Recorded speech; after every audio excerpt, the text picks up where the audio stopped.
উপস্থিতি জানেন আমাদের সম্মানিত জাসাসের সেন্ট্রাল কমিটির আহ্বায়ক সাহেব হেলাল খান সাহেব, উনি একজন প্রযোজক, পরিচালক, অভিনেতা। তো চলচ্চিত্রের যেহেতু এফডিসির যে অবস্থা আপনারা জানেন ক্রান্তি লগ্নে, আজকে এফডিসি মহোদয়, এমডি মহোদয় আমাদের প্রশাসকের মাধ্যমে ওনাকে আমন্ত্রণ জানিয়েছে। উনি মূলত সেই উদ্দেশ্যে আসছে। আজকে আমাদের কোনো আলোচনা সেবাও নেই, কোনো সভা সিও নেই। তো উনি একটা শুভেচ্ছা বক্তৃতা দেওয়ার জন্য আমি ওনাকে সবিনয় অনুরোধ জানাই।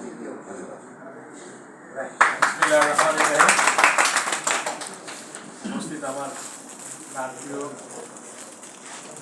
চলচ্চিত্র অঙ্গনের সর্বস্তরের নেতৃবৃন্দ, এখানে উপস্থিত আছেন সমিতির সভাপতি, সাবেক সভাপতি, বর্তমান ফিল্ম ক্লাবের সভাপতি জনাব শামসুল আলম, আমার যা ছবি আমি করেছি আমার সম্মানিত পরিচালক জনাব এজে রানা, আমাদের পরিচালক সমিতির মহাসচিব শাহিদ সুমন এবং আমার প্রিয় বোন শবনম পারভিন, উনি একাধারে অভিনেত্রী এবং প্রযোজক পরিচালক,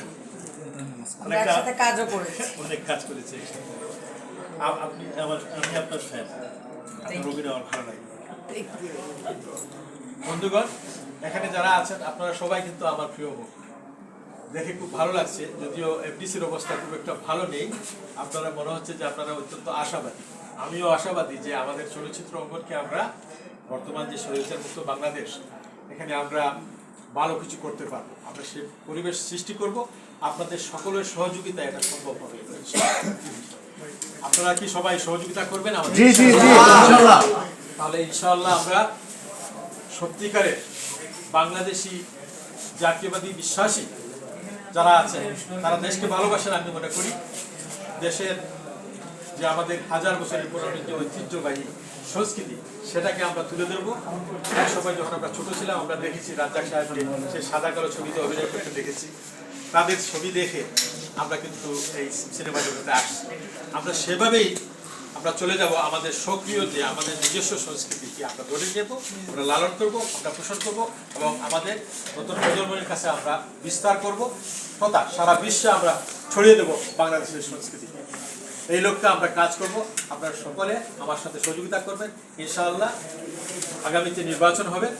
নির্বাচনে আমরা মনে করি যে আমাদের দল, বাংলাদেশ জাতীয়তাবাদী দল বিএনপি জয়লাভ করবে এবং রানের শীষ মার্কাতে মানুষ ভোট দিয়ে জননেত্রী দেশনেত্রী বেগম খালেদা জিয়াকে আমরা আবার প্রধানমন্ত্রী হিসাবে দেখতে চাই।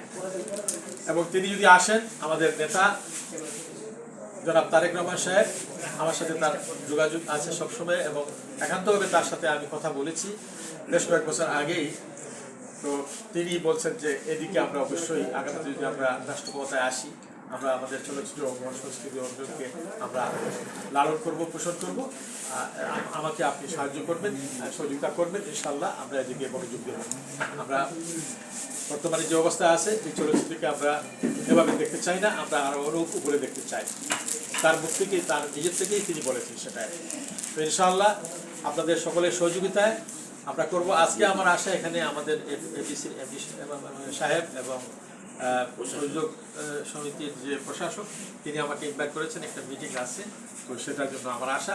আপনাদের দেখে আমার খুব ভালো লাগলো। মনে হলো যে রোদ দেখতে এসে কলাও বিক্রি করা হয়। সবাই ভালো থাকবেন, আমার জন্য দোয়া করবেন। ইনশাআল্লাহ আবারও দেখা হবে। আল্লাহ হাফিজ। বাংলাদেশ